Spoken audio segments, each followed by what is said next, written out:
Hello and welcome. You are listening to episode 103 of the Nearly Men podcast, coming to you live on Twitch from Scotland on Thursday, 24th February 2022. I am Blunderboy87, and joining me today is Paul Kaczynski. Oh, hi. And Colin NM. Ahoy hoy. We are the Nearly Men, and this episode of the podcast is brought to you by executive producer Hamster Boy. Mr. Producer. We have nothing to do. We have nothing to do with the video games industry. We don't make them, we don't sell them, and we're not even particularly good at them. We are the Nearly Men, and at some point you have probably kicked our asses online. The Nearly Men video games. What? Just My brain just stopped working. It's like I can't read. So I was just like, I kind of tried to look away because I thought I knew it, and then my brain went, "You don't know this." I was like, "Oh!" It's always scary. 103 episodes, still don't know. Yeah, I think I waited to cut video. I think I just waited to say the Nearly Men podcast, and then was like, I knew it wasn't right, so whoopsie. We'll never get the intro right. That's the point. The day we get it right is the day we finish the last episode. For like, That'll be do you know what we should try doing it in tandem once without the script. Oh, yes. Like us all. Like it goes live and we go, "Hello and welcome," but we're not allowed to welcome script to see who messes up.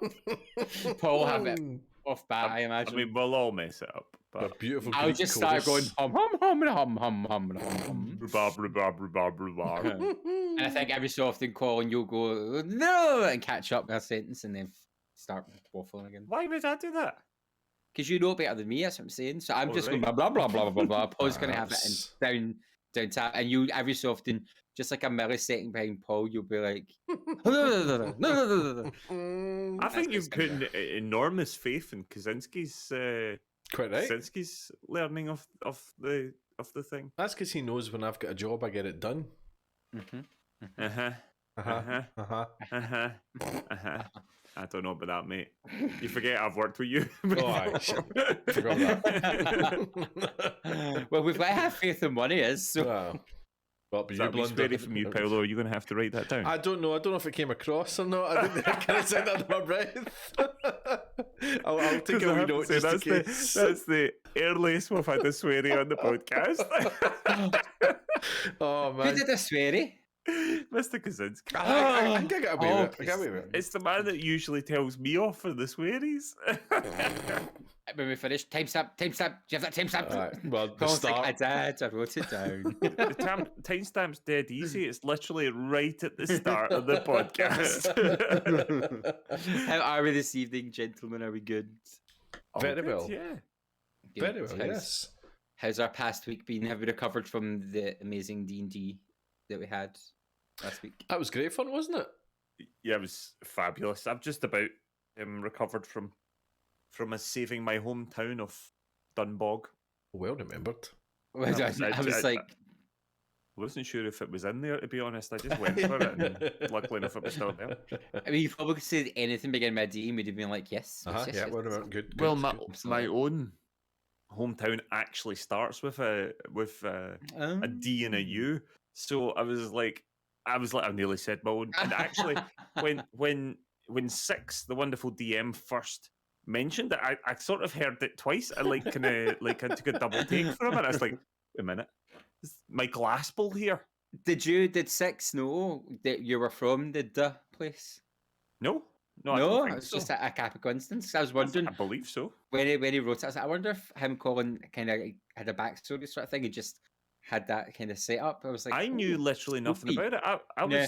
I did not know that Captain Shambles was going to be so heavily involved in this story. I had no idea at all. It's like, oh, I'm going to have to actually speak to folk in this. I'm going to have to drive the story forward. Can't just do all the smashing this time. I can imagine you're just like, I don't care about my sister. I didn't like it anyway. I did. You know, Kurt. I was like, well, no, could have. But no, it was loads and loads of fun. Loads of It was fun. very Six did a brilliant job. The mighty eight just off the six. Yeah. I can't believe, once again, this pan I've tried about 4 times now, and I always get caught out with not knowing the language that the bad guys speak. That's amazing how often that happens. Every time, I'm gonna have to have a T-shirt for every time I've tried it. Do you speak Orcish? I've got a Goblin one, and now I'm gonna have a Bugbear. I'm just like, why can't I speak anything? I just need to check for future with D&D games with both you two. Are we always going to try and attempt the whole captured prisoner trick? Are we always going to do the Chewbacca? Because it never works. Is that our thing? That should be our thing. Absolutely. What was it Albert Einstein said? That was it madness is the definition of doing the same thing over and over again, expecting a different result. Yeah. Can I just say though, every time we've done it, we've got through what we needed to get done, so it kind of sort of works. It just doesn't quite go as we planned. I mean, we get by in spite of it. Mm-hmm. It makes me like it's like it makes me think of the in Thor, the injured brother. Yes. Yep. Made me think of that, but yeah. But a good week besides that, all good. I was working at the Paisley Book Festival, I'd like to say. You know what a book is? I bought a book. Oh my god, shut up! I know! Is it a colouring book? We're going very highbrow here. Highbrow here. What book did you buy, Paul? I bought Graham McCrae. Oh, what's his name? Graham McCrae. Escapes me. Basically, it's his new book. He wrote his bloody trials, I think. Okay. And it's a book about a woman who's going to see a psychiatrist, but it's all from her point of view, and it's whether like she's mad or not. I bought the book purely on the guy's event talk. He talking about his style and all that. I was just like, I need to read that book. That's brilliant. Wow. So check in this time next year to see if Paul started. A couple of years. Give me a chance. Give me a chance. It's book of the century. The one book. But no, that's excellent. Yeah, no, it's been good. What have I been up to? Just bits and pieces. We've got some renovation stuff. We're getting a new kitchen, so we've been sort of like slowly but surely organising and preparing for that. I had to clear out one room so as we can then get all the stuff from the kitchen into the other room. Joy. Quite a mundane thing, but has been broken up, of course, by playing some Horizon Forbidden West that we're going to be talking about a little bit later. So exciting. Fantastic. Excellent. All this spend money makes me think of like people should spend money as well. And the best place to spend money is buying our beautiful merch. For the people who can see us, that Colin and I are modelling on our chesticles right now. So of course we've been going on about it. We have merchandise. You can get some beautiful T-shirts and a variety of cool colours, but with very interesting names. I can never remember them. And only it's like Amazon green and like canary yellow. I love it. It's Irish green. Irish green. That's what it is. Mineral blue. Daisy yellow. What's the yellow one? Daisy yellow. I thought you said easy yellow. I was like, I'm sorry. I thought he said hazy yellow, and I was like, that sounds very mellow. Daisy yellow. Red. Red's just red. It's like red's just because I thought you want to be blood red or something. It's just red, and white. Right, yeah. So the T-shirts are $15.99, and you can get the lovely hoodies. And I must say, I love the hoodie. The hoodie's so comfortable. We say this every time we talk about them, but every time I put it on, I feel like I'm getting hugged. Oh, it's just like mine. The only thing I would say tightness for me is it attracts cat hair like nothing on earth. Well, you can just roll around and clean the house. My cats insist on sleeping on it every chance they get. But yeah, that's not really the hoodie's fault if we're going down that road. I mean, I mean, or you could say it's so cozy a cat endorses it, and that's a high privilege. There you go. There you go. The comfort of a hoodie. So, I mean, cats don't like anything. No, they don't. So, and if anyone out there would like to attract more cats to their general for hugs and stuff, then you have it from me. This Nearly Men t-shirt seems to do it. Not for anything weird, just for hugs. But if you would like to attract cats, Nearly Man hoodie will will do the trick for you. I mean, if it's for weird stuff, then I don't know. Try an IGN hoodie or something. I don't know. I just not us. Kind of funny. I don't know. I'm coming after all the big hitters today. Just so we're clear, he's no filling. We're away behind time. He's no like filling time. That's priority for him to come out. This is just the absolute. This is just my material, and you guys are all here to witness it. Fresh off the brain.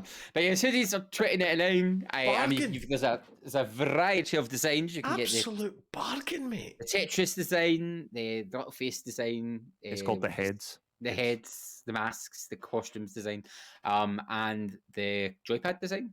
Mm-hmm. Like I said, you can get that from printbunker.co.uk under the Nearly Men collection. I love that. I'm like, we have a collection. It was designed by him and all. Official. Oh, come on, no. Official artist Colin NM. And if you do buy a hoodie or a t-shirt, please let us know and let us know what games you're playing, and you can do that by finding us here. Reaching the Nearly Men is easier than ever. Search for the Nearly Men Video Games podcast on iTunes, Spotify, YouTube, or your preferred podcast player. We stream on Twitch. Follow Colin at Colin_NM. Follow Paul at Paul Kaczynski, all one word. Follow Blunderboy at Blunderboy87, and let's get social on Facebook as The Nearly Men, Twitter and Instagram where we are at Nearly Men, or go old school and email us on info@thenearlymen.com. Need all that again? Links are on our website, thenearlymen.com, so what are you waiting for? So please do get in touch. I would say Colin and I are very tired tonight, so it's a bit shenanigan because we're just giggling constantly, poor Paul. So apologies for the exhaustion of manicness. But moving on, we have some news. Nothing big and major. I think February's been the game we've had big bunch of games. The month where a big bunch of games have come out, and everyone's just like, right, let's calm down in the news because we need to give these their point of view, but we'll cover that in a minute. The first piece of news is from 11-Bit Studios. So 11-Bit Studios is a game developer, and they've released a statement saying, today, Russian military forces attacked the free country of Ukraine, our neighbours. As a Polish game studio and creators of the globally recognised anti-war game, This War of Mine, one that directly speaks about the suffering and misery of civilians who are affected by war, we'd like to hereby announce our company's statement. We stand against the Russian invasion of Ukraine. Just words would be empty without a meaningful act, though, and the timing is crucial, so the act is as follows. For the next 7 days, all profits from This War of Mine, all its DLCs, on all stores and all platforms will go to a special fund.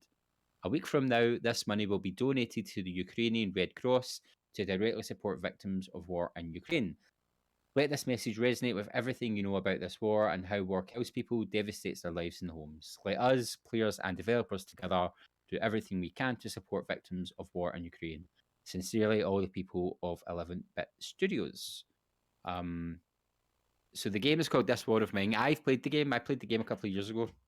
And it's very anti-war. Basically, it's people after a big massive war try to survive, and you play a survivor. You've got to go and try and find food and build your shelter, collect rainwater. You've got to negotiate other survivors. You can get them to join the place you live and try and rebuild society. And then you've got people who are still very much war is a good thing in the game. So it's really appropriate. I didn't know they were a Polish company, so when Settle posted it in the Neilman Discord, which you can find a link to the statement and more information, and Colin brought it to our attention, I was totally in agreement that it's a really good cause to support.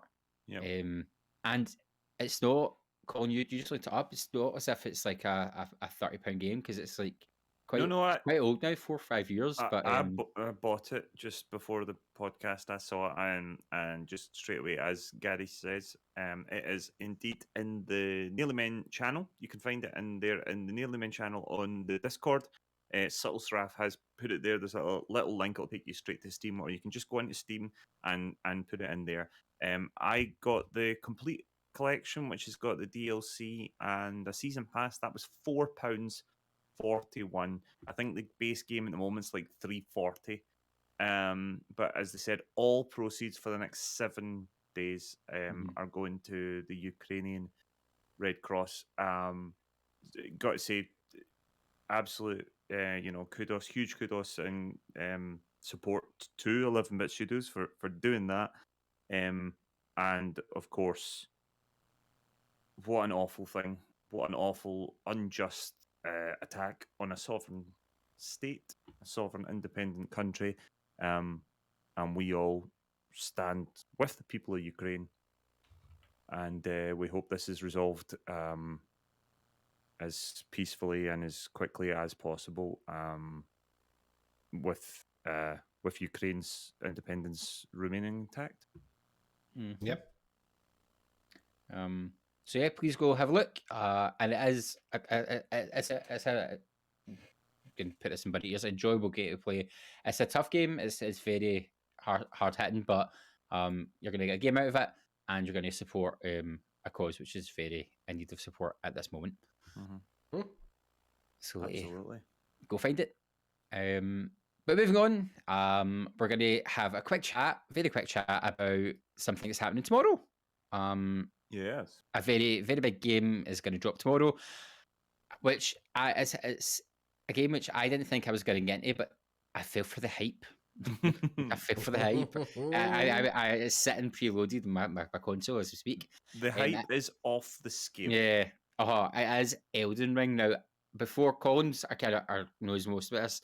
I had heard Heckin' MJ speak about this ages ago, because Heckin' MJ is a Souls-born maniac. She loves the Souls games. I'm pretty sure she can play them blindfolded. But I feel like she was talking about this game for years. And Colin, you'll be able to create that, but I feel like this game's been coming for like centuries. It has. So, Colin, can you tell us about the Elden Ring? So Elden Ring is the new game franchise IP, I guess, from FromSoft. FromSoft, of course, are the makers of the Dark Souls games, Bloodborne, Demon Souls as well, Dark Souls, Bloodborne, Sekiro, all those sort of games. Then, of course, these are games that not only are a sort of thematic series from one developer, but they've essentially become their own genre. And there is really no understating how big of an influence From Software and this series of games, and of course Bloodborne and Sekiro are sort of spiritual successors and all that. That there's very little understating of how much of an influence they have. So of course, when any new game in the series comes, it is exciting. This is also a collaboration with FromSoft, but also with George R.R. Martin. I forget that. Yeah. Now, when it was first announced a number of years ago, I think they were George R.R. Martin's influence on it, or how to put it, his role within it was possibly overstated or whatever. It looks like he's come up with some of the lore ideas and some of the stories, but this is very much still a FromSoft game. This is not a Game of Thrones game or something like that. This is very much a FromSoft game, and George R.R. Martin's been involved in the development of it. It's essentially an open world, and I mean a proper open world Souls game. It looks amazing. It's the first one where you're actually going to be able to use a mount to move around the world, rather than having this sort of traditional Dark Souls kind of thing where if you get to a boss and you get killed, you have to like go back to the start of your campfire and run this massive gauntlet, fight all the various enemies and mini bosses to get back to have a chance at the boss. There is much more of an element of being able to pick your route, and there'll be shortcuts and things like that, and you can essentially go directly back to your boss and find it. You can also there's also more of an element of if you stumble into an area and it's super hard for you and you're fighting a boss, that you can actually run away now, which adds a bit of an element to it. But it seems to have this sort of the early gameplay I saw of it. It also has this real dynamic element to it of being out in the world and battles and fights finding you as well, and sort of happening across things. I saw this spectacular fight with a dragon, and fighting dragons isn't necessarily a new thing in the Souls games, but fighting them like this really is. It looked sensational. And I was a wee bit not sure about Elden Ring. I wasn't really buying into hype until I saw that, and I thought, oh, that really, really looks good. And that kind of appealed to me. Of course, we'll have spotted online that the review embargo came yesterday. Now, the vast majority by miles, are reviews in progress because the reviewers got the code like less than a week. The game is massive. It's apparently absolutely massive. I did see one of the guys for IGN did manage to complete the game. He did 87 hours in less than a week. And he himself said that's not the way to do it, and that it's been somewhat condemned by the industry because that a lot of folk in the industry talk about crunch and all that. When you give a reviewer that little time with a game, that's not great. That's not great. So the majority of them are reviews in progress. However, it is astonishing. The Metacritic, when I saw it earlier on this morning, was sitting at 98. It's pretty much 10 out of 10s everywhere. Yeah, it's like 10, 10, 10, 5, 5, 5 out of 5. It's like a really good report card. It's being called a masterpiece. It's being called FromSoft's best game. It's far and away at the moment got to be. I mean, it's going to be a stick-on for being one of, if not the game of the year already, just with the way the reviews are all looking. So I'm quite intrigued by it. I know Blunder will want to chat about it as well, obviously. It's interesting, though. I did see a few things in the discourse about it that it was like potentially more accessible. I then saw a few other folk coming out and actually saying not so much.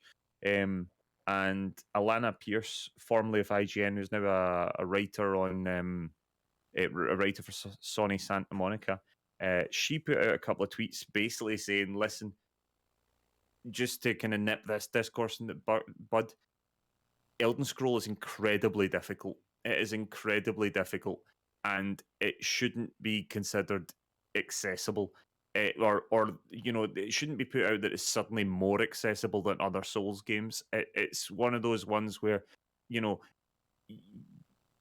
this is not going to necessarily be an entry level to Souls games as such. If you like the idea of it and you like the idea of the open world and how it looks and all that, but then by all means give it a go. It's a very, very good game, but it is still a Souls game and it is super hard. So that's an interesting thing that really does do it for me. But I did also see some folk who got absolutely battered by it and just couldn't do it. It won't be for everyone, but see for the folk who like Souls games, see for the folk who like a challenge and have been looking into Elden Ring and are going in with their eyes wide open, I think they're going to really enjoy it. I mean, I'm super hyped for it, but it won't necessarily be for everybody. But yeah, I mean, it's kind of funny because there's so many games that get hyped. Elden Ring was hyped. I mean, we know with Cyberpunk 2077, for instance. But Elden Ring's been hyped and hyped and hyped. And for a game to be getting this many 10 out of 10s, this many 5 out of 5s, and genuinely having the words masterpiece thrown about, it might be time to believe the hype. I'm super excited to see how it goes. I won't get a chance to play it for a while, but I cannot wait till some of my pals get to play it so I can hear from them. Exciting. Paul, what about you? Are you looking forward to it? Is it a game on your radar, or are you kind of like, it's there? Do you know, I've been talking about it on my stream, and I've said this for probably the past couple of months now, is it's not, Souls games aren't really my game. I played Dark Souls 3, which I quite enjoyed, but I tend to play it for a couple hours and then go, right, I'm bored. I'm not interested anymore. But for some reason, I keep coming back to Elden Ring, and I think it's as you say, Colin. There's outs from the Souls kind of formula. So you can run away from a boss. It's open worldy, so you can set your own path in a way. Just to back up what you were saying about it not being as difficult or being more accessible, I watched the IGN guy as well. Mitchell Saltzman is his name. That's him. Yep. And he said that some of the bosses in it are the hardest bosses he's faced. And he's a Souls player, so it's nice to hear that, because my understanding of Souls games are that they're very hard, and that's half the appeal. So if something was coming out that wasn't like that, I'd be a wee bit disappointed in it, I think.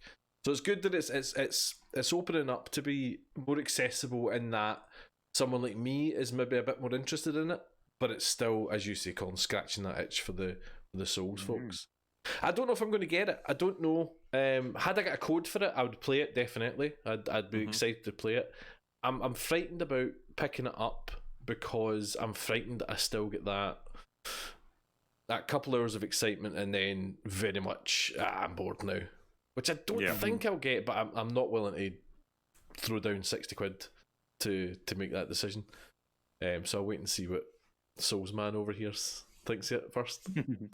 Well, it'll be Blunder. I don't know when I'm getting a hold of it, so it'll be Blunder before me. And I suck at the Souls games, so but I'm like your fault. I keep going back to them because I'm always like, I just want to try it one more time, and then I get really into it for a little while. Like I got really into Bloodborne, and then I get distracted by something else. So I think it'll be a good game to kind of for me to go in and out, in and out, in and out, and then I'm sure I'll either decide to just bin it or keep going. But I think that's what I like about it, is that it's it's not a game that you're going to go. It's not like trying to think of an example, like Ghost of Tsushima. You're not going to go, right, I'll play the story and bat it out, and then if I want, I can go back and do these bits and bobs.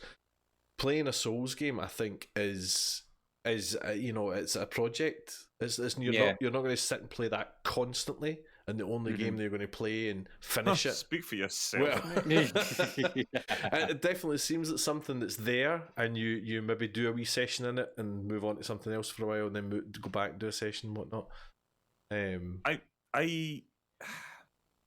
There is an element of that, and it can be like that with the Souls games. Sometimes that is the best way to play Souls games, and then what you'll find is you'll come back and you'll get like really stuck into a chunk. You might do various areas, a couple of bosses, and get really. I don't know. Elden Ring does feel like it might be more of a kind of really immersive. Like I'm just in here, and I'm here for the foreseeable. It does super intrigue me. What actually sold me on it was something that seems to turn people away, is the fact there's no in-game quest counter. And I said to Colin, I've got a journal. I went and got a wee book to make journals at my desk, because that to me that's to me something a bit different. It's very old school. It reminds me when I first played Resident Evil and had to sit by a notepad in Silent Hill and write notes, and I still have some of those notepads which I use when I play the game on stream. I think it was Jason. That makes me go, ooh. Skrier. I always get this wrong. Jason Skrier, the games journalist, who actually was telling people, to get yourself a notebook and write down stuff. Because there is no quest counter, there is no, and it's simple things like you might meet an NPC somewhere, and they will then tell you that they're off somewhere.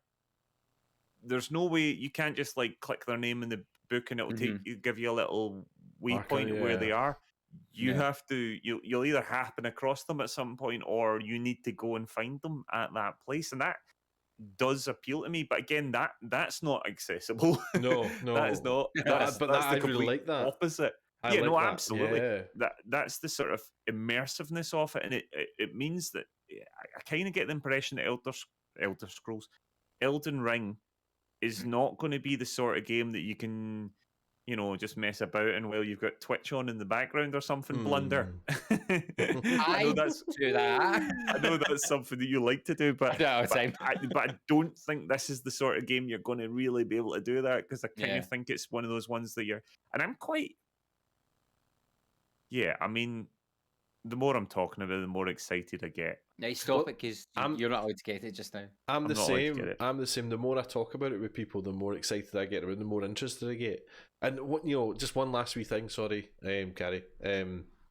That IGN review I thought was a great review, and what really appealed to me was he was saying, if you go off, and wander about and go and investigate this wee, nook and cranny, you don't know what it's going to be. It could be just a forest, or there could be a dragon appearing out of nowhere and attacking you, or you could end up going down into a cavern and it's actually a maze and all that. And it's saying no matter what you do, it rewards you in a worthwhile way. It's not just a wee, you did that wee side thing, that was great.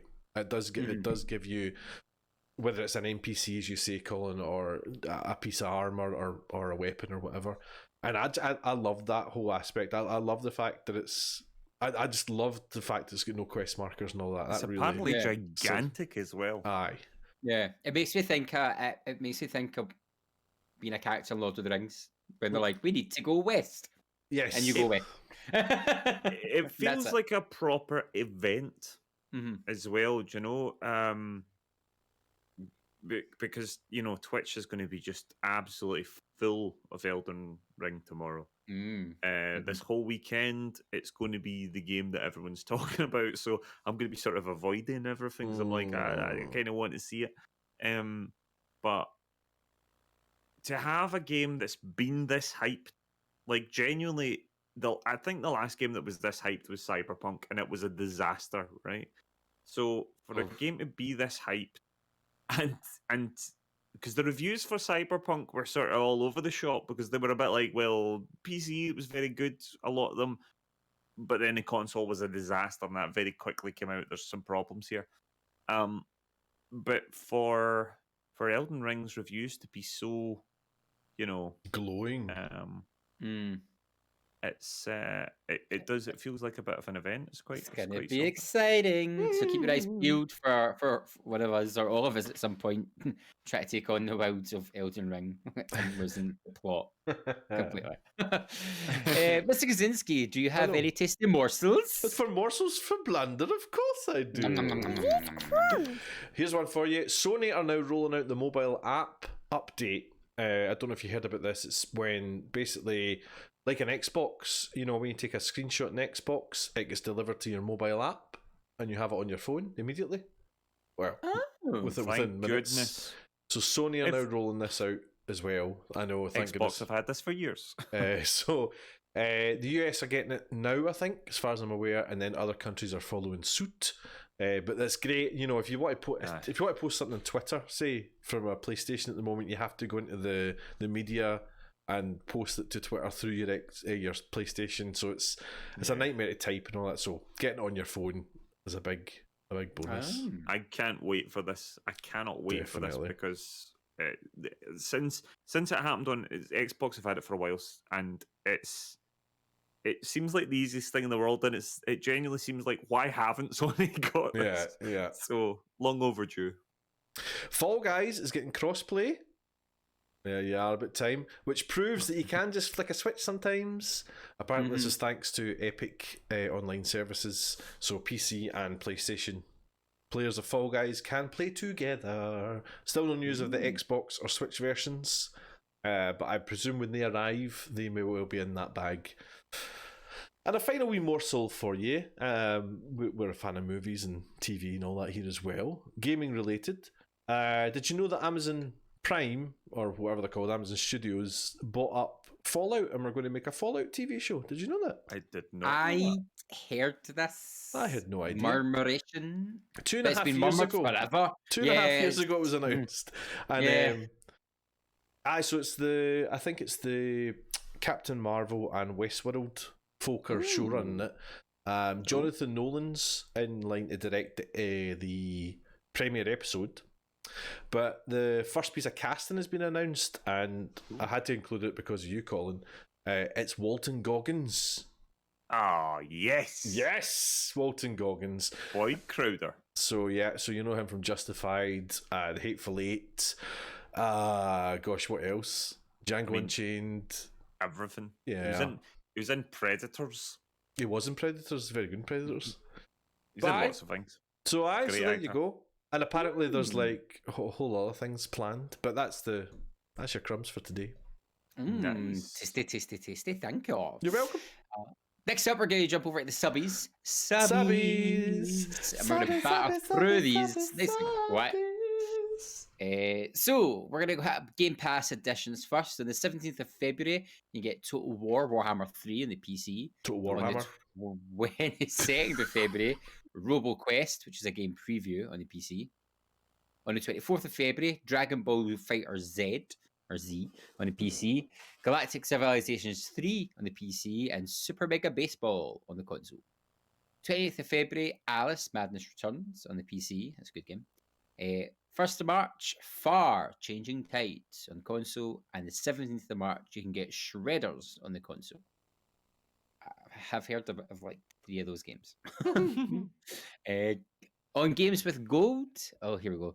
On Games with Gold, till February 28th, you can get Broken Sword 5, The Serpent's Curse. From February 16th to February 28th, Band of Bugs. February 16th to March the 15th, Aerial Knights Never Yield. March the 1st to the 15th, Sacred 2, Fallen Angel. March the 1st to the 31st, The Flame in the Flood. March 16th to the 31st, SpongeBob's Truth or Square. And from March 16th to April 15th, Street Power Soccer. Oh my. Yeah. And over on the PlayStation side of town. Yeah, baby. Yeah. For the rest of February, which is only, 5 days now? Something like that. 4 days. You can get Planet Coaster on the PS5, UFC 4 on the PS4, Tiny Tina's Assault and Dragon Keep on the PS4, which is like a spin-off of that one. The Borderlands. Borderlands, Yes. yeah. And she's got a sequel coming out for PS5 this year to that, I think. So I think that's why it's on PS Plus. Your March games have been announced. Here we go. For the PS5, we've got Ghost Runner. On the PS5 and PS4, you can get Ghost of Tsushima Legends. On the PS4, Ark Survival Evolved and Sonic Team Racing. Good wee selection there. They're pretty good, aren't they? They are good.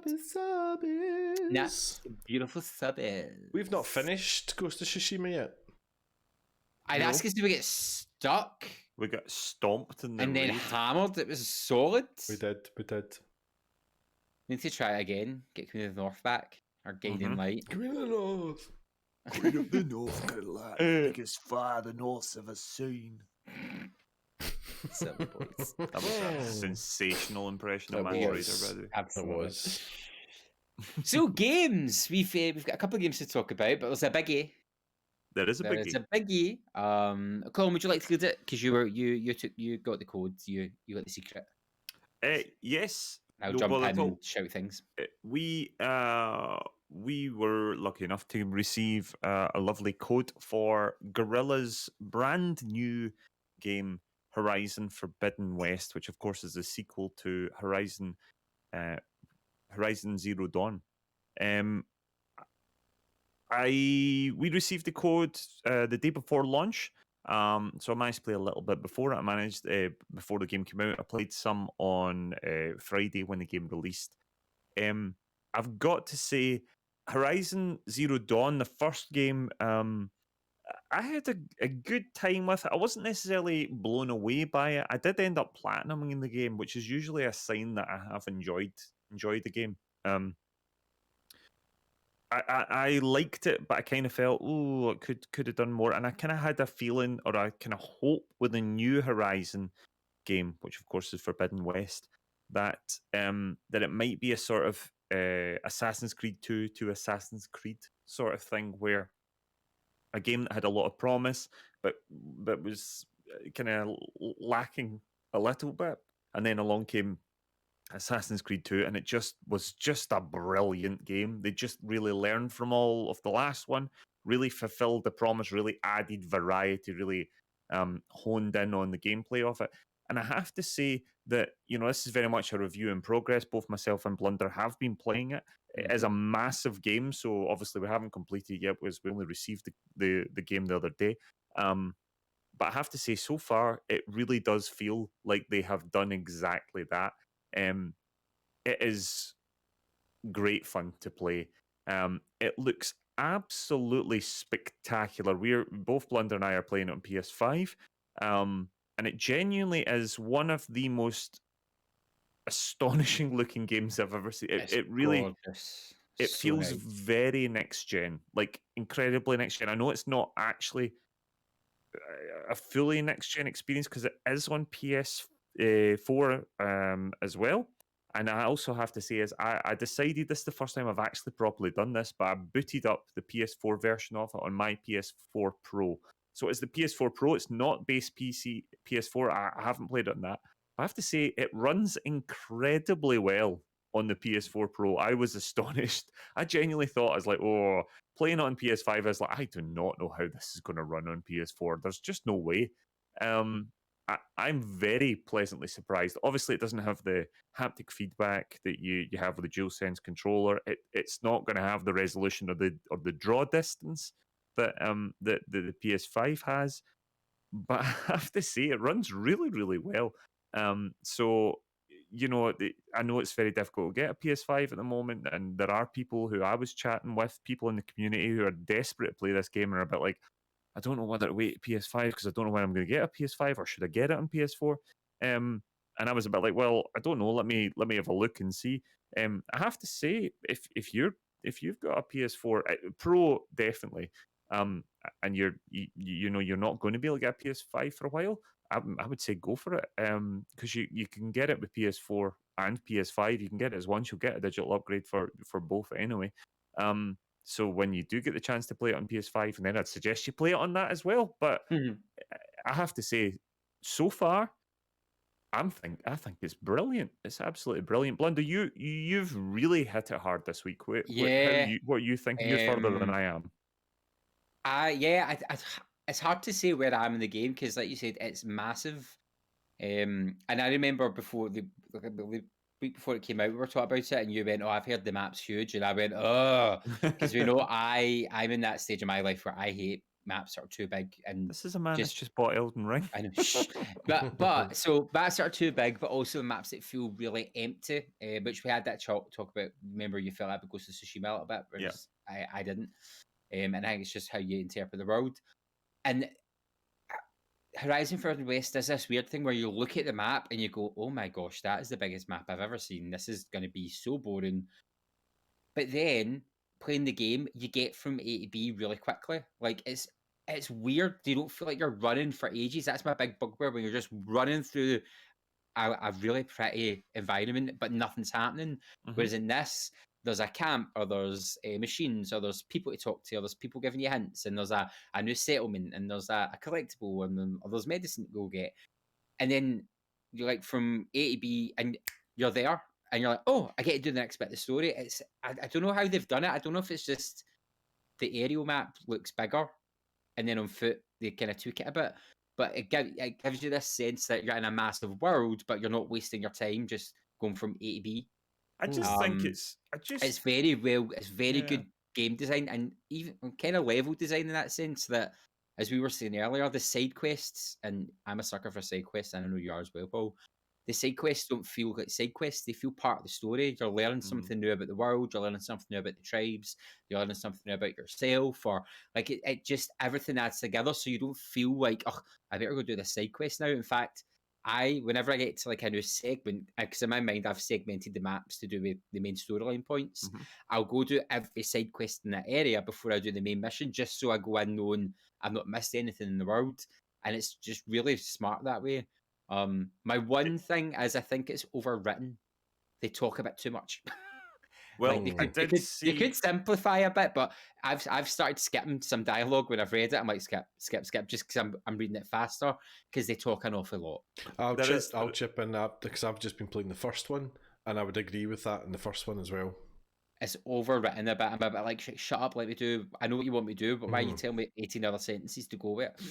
There are a lot of having played. So I've played I'm kind of relative. Well, I've got a decent progress in my PS5 game, but I then replayed the intro on PS4. And yeah, there's a lot of cutscenes. That does calm down a little bit once you go out in the wild, or at least it spaces them out a bit more.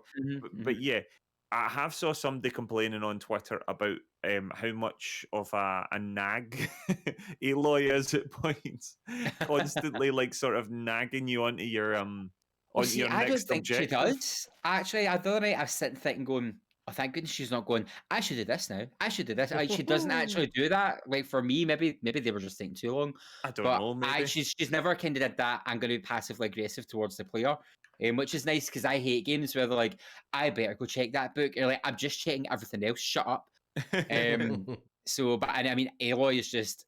I really enjoyed the first game and then finished it and never replayed it, and then in the first kind of tutorial mission, she does something really cool. I just was like, oh, "You're so amazing!" It's like you're just the coolest ever. And I was like, and then I had 4 days. I had a long weekend, and I played it every day for like 6 or 7 hours.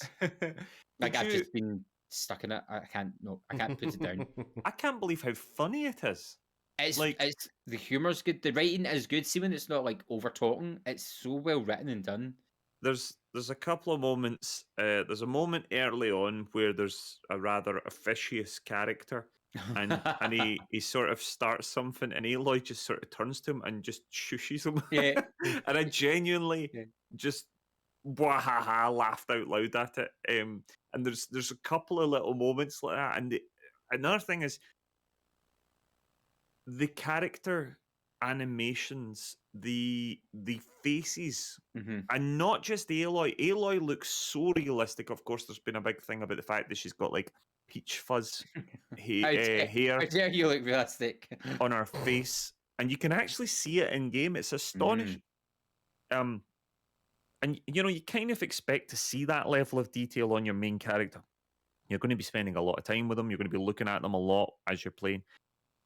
You don't often expect to see that sort of level on every other character in the game, and I tell you, it is there.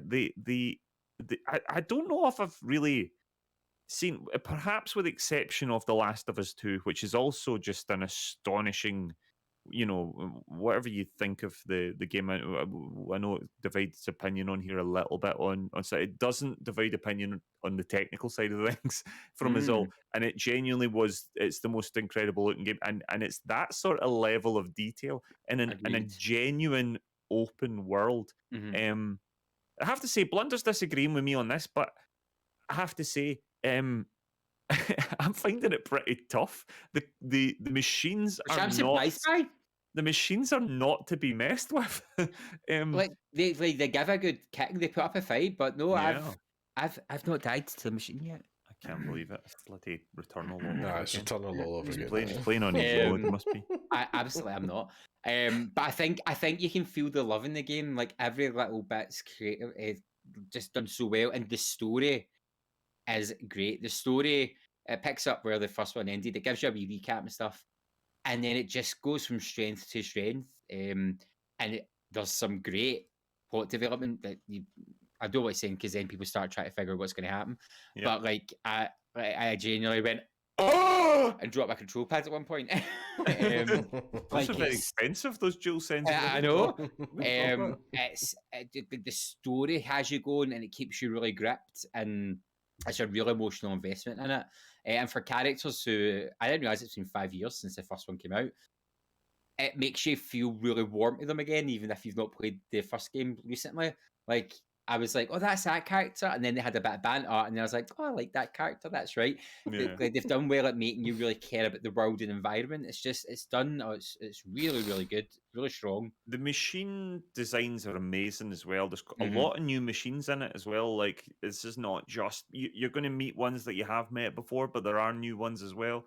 And that's really cool. Yeah. Obviously, there's the crafting and the various different weapons, and the way, the great thing, and this was a thing in Horizon Zero Dawn, but I feel that with Forbidden West have really improved on it. You can literally sort of play it your way if you're super stealthy. I kind of get the impression that Blunder might be stealthier than me, which is probably why he hasn't I'm a bow and died. arrow stealth king. I love it. I'm sniping. I'm in the bushes. I'm very much. As soon as you give me a bow and arrow, I'm out of sight, out of mind, and everyone's dead. I genuinely fire like 3 or 4 arrows and then go, right, enough of this, and run in with my. See, when I have to use the stick, I'm like, I don't know how to do this. I got one-shotted by a Thunderjaw earlier. They are spectacular. The machines, the big machines, the tall necks, they're there as well.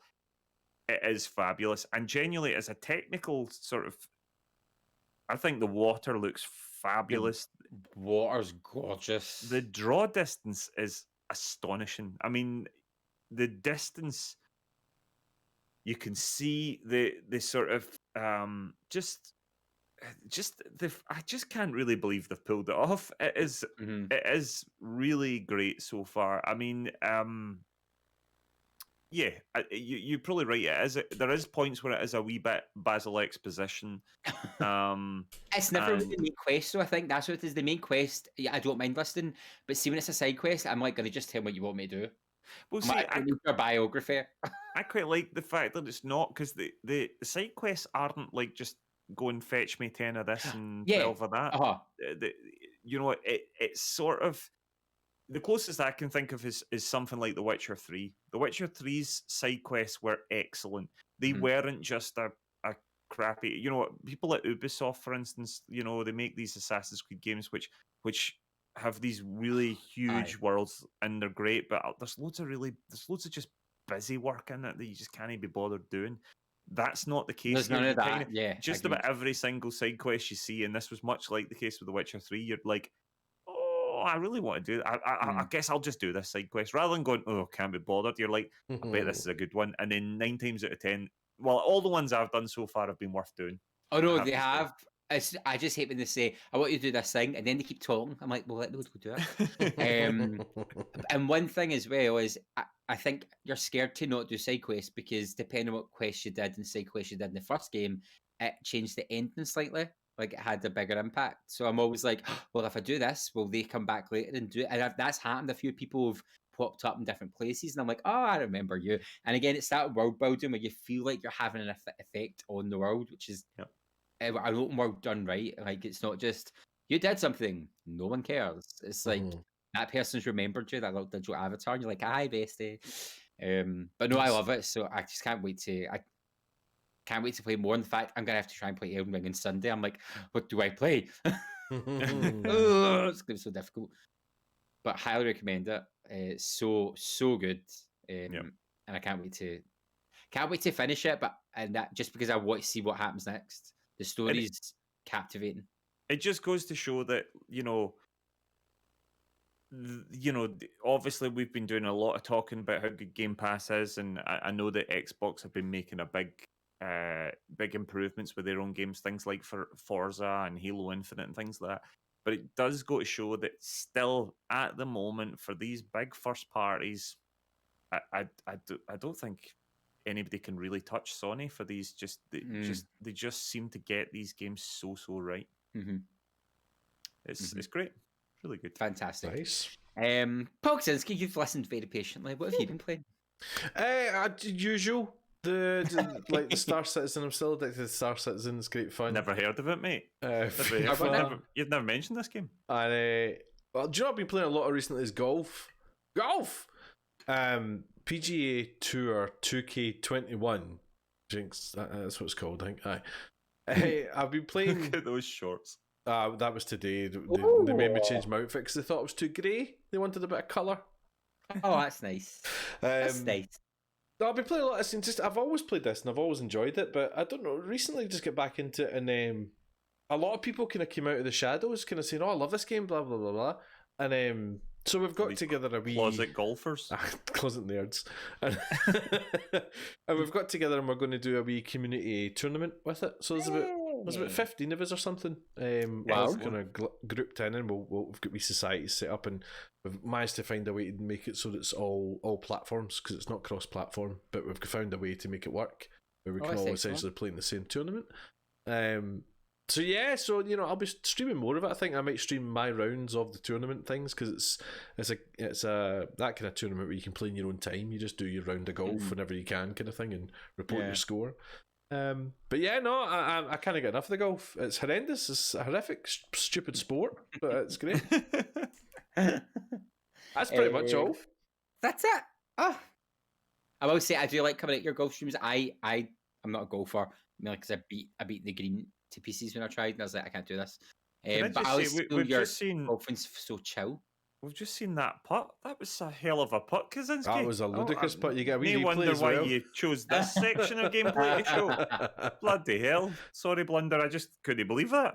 Aye, a wee eagle putt as well. It was a belter. That's about 30 feet. Oh, no, that's 70, 80, 90 feet there. Oh, my God. 90 Oh, foot yeah. putt. It counts up, doesn't it? Oh, well done. Thanks. So if you're in the tournament, watch out for this one. Nah, they Clearly watched the rest of the round, unfortunately.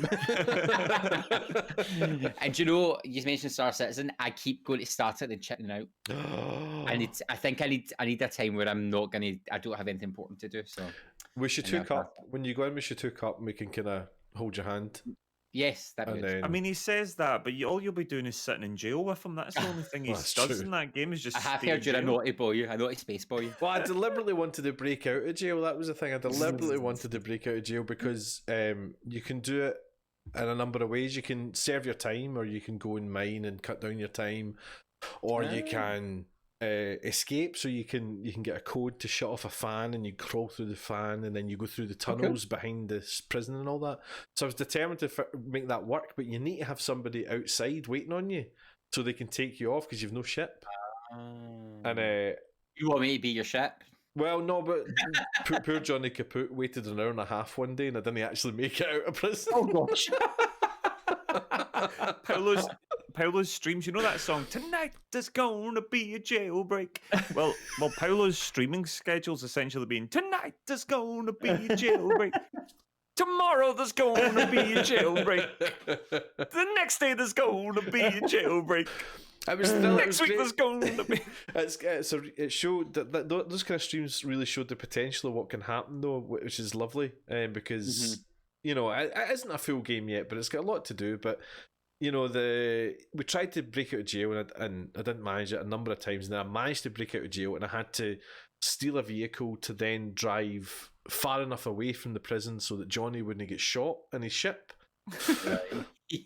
But then bounty hunters appeared, because I'm still a criminal. Bounty hunters appeared and started shooting me, and Johnny's not really part of it. If I got on Johnny's ship, he's then part of, like, he's an accessory essentially, so he can be shot down and all that. It's just the potential for the game is great, and it's kind of going at a wee snail's pace, but it's getting there, and it's a great game.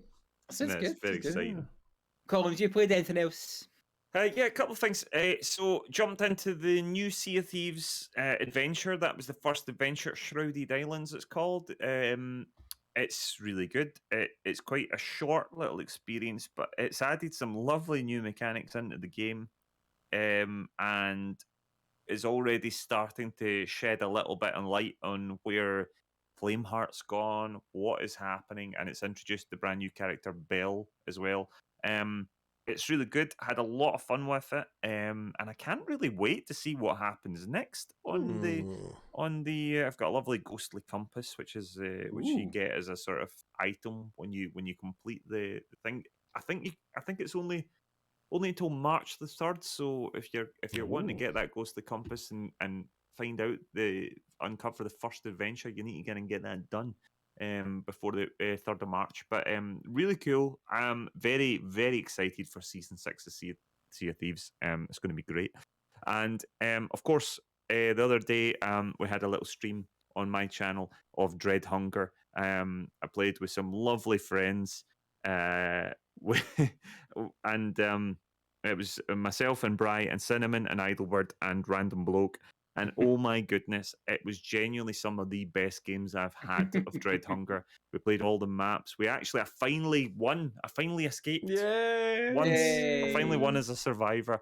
But it was just everybody playing the game very, very well. And just some really brilliant games, some laugh out loud moments, including the moment where Idlebird, who actually was the thrall, we didn't realise, inadvertently pressing the wrong button as I was putting the code in at the door to try and open the armory and punching me straight in the back of the head. And I just wasn't expecting. I was like, why am I being attacked? And this particular moment is where a random bloke uncovered me as the thrall trying to steal the coal right at the end, and me butchering him with a pickaxe.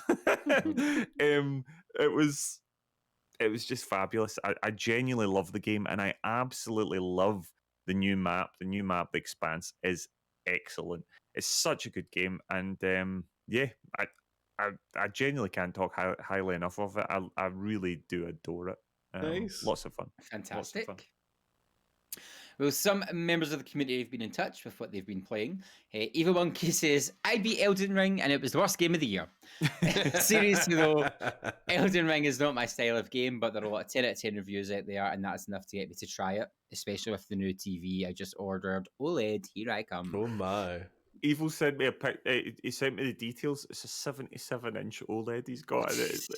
I'm genuinely just like, oh my goodness! This is a birthday present for Mr. Monkey. His birthday's coming up very soon. I'm very jealous. I hope you bloody love it, Evil. It's going to be fabulous. Tommy B298 says been playing Battlefront 2 and trying but failing to get back into Fallen Order. That game just cannot grab me. Did the 5-hour free trial of Cyberpunk, and annoyingly, I enjoyed it. We'll probably end up getting it for 20 quid off the Microsoft Store after payday. Very much looking forward to finding out a release date for a Highland song with hecking MJ in it. Yes, I'm looking forward to that. Colin Mac 42, trying to finish off Mass Effect Legendary Edition, halfway through 3 now, and forgot how good the story was. Also been enjoying hooking up with friends playing Battlefront 2 and Sea of Thieves. These games are just so much more fun when you play with people you know. And lastly, I really want to get myself Dread Hunger after that hilarious stream of Collins the other night. I haven't laughed like that in ages. I read somewhere that it is coming to console at some point, but the developers are just concentrating on PC version for now. Well, hopefully in the future. I think it'll be great. It would be really good on console, and I dare say it will come to console at some point. Our console brethren. Social Scruffy, this week I've mostly been playing Cyberpunk, Battlefront 2, and I've pre-ordered Elden Ring. No. Bride22, been playing lots of Mario 3D World and Captain Toad Treasure Tracker, both on and off stream, and looking forward to getting Horizon Forbidden West this weekend. You're going to love it, Bri. Yep. And James C42 had a go on the new Sea of Thieves adventure, which was fun, playing some pew-pew with the community on Battlefront 2, and try my best at playing 2K21 as I attempt to once again finish bottom for a tournament. Yes. If you'd like to get in touch, let us know what you're playing. Looking forward to anything like that. Here's how you can do that. We'd love to hear from you. Find us on Facebook as The Nearly Men, Twitter and Instagram, where we are at Nearly Men, or email info@thenearlymen.com. Yes, sorry, I was looking at the wrong screen there. It's like, I was like, why is that taking so long? No releases, lots of games coming out. So we're going to try and get through these nice and quick for you. The 24th of the 2nd, which is today, Martha is Dead is out on PC, PS5, PS4, on Xbox consoles, and Grid Legends on PC, PlayStation, and Xbox consoles. On the 25th, we of course have the one and only Elden Ring coming to PC, PlayStation consoles, and Xbox consoles. On the 1st of March, March already, you can get Alex 2 on PC, PlayStation consoles, and Xbox consoles. Fair Changing Tides on PC, PlayStation consoles, Xbox consoles, and the Switch. And Little Orpheus on PC, PlayStation consoles, Xbox consoles, and the Switch. On the 3rd of March, Babylon's Fall on PC, PS5, and PS4. And then on the 4th, we've got a biggie coming on the 4th. March, you can get Gran Turismo 7 on the PS5 and PS4. I didn't know it was going on PS4 as well. I like the fact they're still giving PS4 love is quite nice. Yeah, absolutely. Yep. And you know, because of the Horizon thing, I've got more hope for Gran Turismo 7 than I did have. Well, that's good. On the 4th as well, you can get Triangle Strategy, which comes to the Switch. On the 8th, Spellforce 3 Reforced on PlayStation and Xbox consoles. And then on the 10th of March, you can get Workshop Simulator on the PC, PS4, and Xbox One. Distant Worlds 2 on PC. On the 16th of March, you can get Tunic on Xbox consoles. On the 17th of March, Persona 4 Arena Ultimax on the PC, PS4, and Switch. And then on the 18th of March, you can get Stranger of Paradise Final Fantasy Origins on PC, PlayStation consoles, and Xbox consoles. 22nd of March, you can get Rune Factory 5 on the Switch. And then on the 25th, Kirby and the Forgotten Land is coming to the Switch. And Tiny Tina's Wonderlands, which I mentioned earlier, is coming to PC, Sony consoles, and Xbox consoles. 29th of March, you can get Crusader Kings 3 from the PS5 and the Xbox Series S and X. On the 30th of March, you can get Death Stranding Director's Cut on the PC. And on the 31st of March, you can get Fix Fox on the PC, Weird West on the PC, PS4, and Xbox One, Starship Troopers Terrain Command on the PC, and then, is that April? April, 5th of April, you can get Lego Star Wars, The Skywalker Saga, PC, Sony consoles, and Xbox consoles. And on the 12th of April, you can get 13 Sentinels Aegis Rim on the Switch. That was a chunky list. Lot of games. Chunky list. Chunky list. Chunky list. Do you have anything from the chat? Yes, well, Mish Mallow was talking with regards to Aloy having some peach fuzz.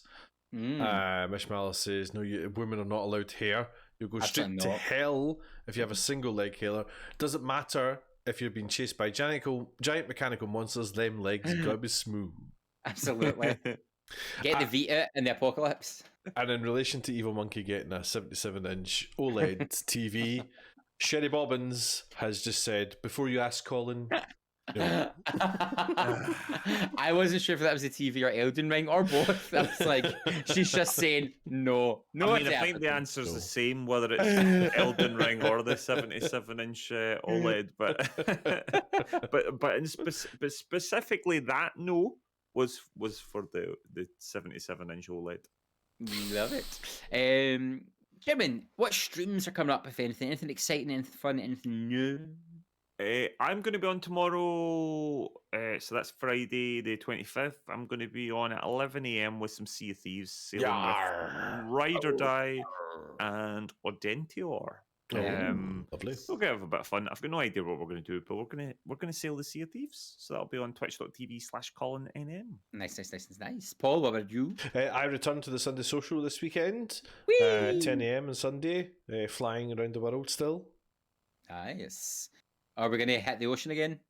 No, we made it. Well, we kind of made it over to France. I'm going to fly that off stream because we near enough made it. I'm just gonna, not going to subject everybody to another hour and a half of running out of petrol. Very funny. Just constantly, we're like, are we going to make it? Are we going to make it? Are we going to make it? No, we're not going to make it. We're so close. What happened? Did you run out of fuel? I ran out of fuel. You can get a work out how much fuel you need, but I forgot I was into a 50-mile-an-hour headwind because it was dead stormy. So flying over the channel, I ran out of petrol. I kind of feel this is the sort of thing that an experienced pilot like yourself should have known, Paolo. You're correct. An experienced pilot should know that, yes. Well, that'll be fun. We get to finally see mainland Europe. Indeed. I meant to be on Sunday. However, I have real life Elden Ring on Saturday night coming over. So Diet Punk and Magic or Die on Original Stephen. We're going to have a wee hangout. Excellent. So I might be on, depending if I'm alive. Yeah, Paolo, we've all seen this story, this movie before. That's not happening. But if I am alive, I might pop on and show off some Elden Ring, which will just be me for 4 hours going, I can't do this. So there'll be no spoilers involved, just me getting raging the whole time. Nah, that's not happening, Blunder. That's not happening. That's not happening at all. I mean, At all. it might. I'm but going I to get you don't. strolling into the Sunday social about 12:30, going, I'm dying. I'm dying. I'm not Crash streaming. the plane. Just crash the plane. Take me down. Blunder, I don't know what I told you about after my big monologue about Elden Ring. I don't know what you heard in that made you think that that's the kind of game that you should start and try to stream with a hangover. I mean, I mean, you're just if it's going to be painful, may as well go right for the get-go. All the pain. So then when you play it, like when you're better, you're like, oh, this is actually quite nice. I'm actually really excited for Elden Ring now, just talking about it with you guys again tonight. Yeah. Every time This is what happened with me, yeah. Oh, I don't know. I should wait, shouldn't I? I should wait and see. I'll play, but even if I don't stream it, I'll play it on Sunday, and then I'll be able to tell you from a Souls noob if it's actually Fun. enjoyable. Yeah. Like Colin will probably find it enjoyable because he's a I will. I mean, there's no Yeah. denying. There's no. I will not like Elden Ring. I will really like Elden Ring. I think you might need a wee bit of an honest review of someone who goes, I don't know. we shall see. Well, this episode of the podcast was brought to us by executive producer Hamster Boy. And the next episode will be live here on Twitch, episode 103. 104, sorry, 104. We always do it to each other. 104 on the 10th of March at 8 p.m. Any parting words, fellas? No, just I guess if you're getting Elden Ring, I hope you have a wonderful time with it. Obviously, be aware of spoilers. Everybody, try to keep it cool for people out there that are desperately trying to hold off. But I hope you do enjoy it. If you're playing Horizon Forbidden West, I hope you enjoy that as well. And there's just lots of lovely games out there. Obviously, there's some dreadful things happening IRL in the world right now. So hopefully, if video games can distract people a little bit or just bring a bit of joy, then that's something at least. I just hope you have fun. Yeah. Absolutely. You, Paul, any parting words? Just keep your horn in your Elden Ring. And on that note, we'll see you next time, folks. Bye.